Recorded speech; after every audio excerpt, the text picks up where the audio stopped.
Всем привет и добро пожаловать на канал Lolix Kitchen.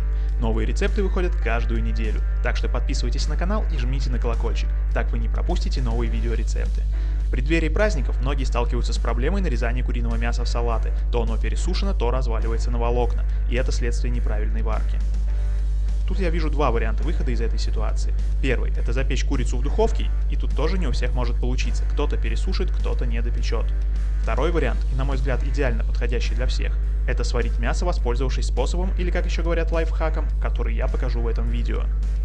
Мясо, сваренное этим способом, получится у всех. Оно будет вкусное, сочное, нежное и довольно-таки упругое, что идеально подходит для салатов. Итак, приступим. Если у вас целая тушка, то сначала разбираем ее на запчасти. Далее выбираем то мясо, которое вы хотите в салат, грудку или же срезаем мясо с бедер.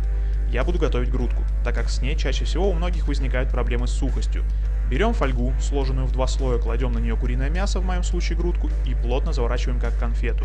Если не рассчитали длину и вам кажется, что недостаточно хорошо обернуто мясо, лучше оберните ее еще в пару слоев, лишним не будет. Неоднократно видел в сети вопросы про то, какой стороной фольгу заворачивать внутрь, а какой наружу, так как у фольги одна сторона глянцевая, вторая матовая. На самом деле это сделано не специально, просто при производстве фольги ее раскатывают роликом, и при раскатке сторона, по которой проходит ролик, полируется и становится глянцевой, а обратно остается матовой. И на теплопроводимость приготовки это никак не влияет, так что заворачивайте как вам нравится. Кладем наш сверток в кастрюлю с холодной водой и доводим до кипения. Как только вода закипела, варим в кипящей воде ровно 5 минут, выключаем огонь и забываем о кастрюле с куриным мясом на час. Через час куриное мясо готово. Достаем из кастрюли, разворачиваем и можно нарезать. Нарезать его одно удовольствие. Разрез ровный, не крошится. Ни в какое сравнение с куриной грудкой, сваренной обычным способом. Посмотрите, какое сочное мясо. Идеально для салатов. Но можно есть и так.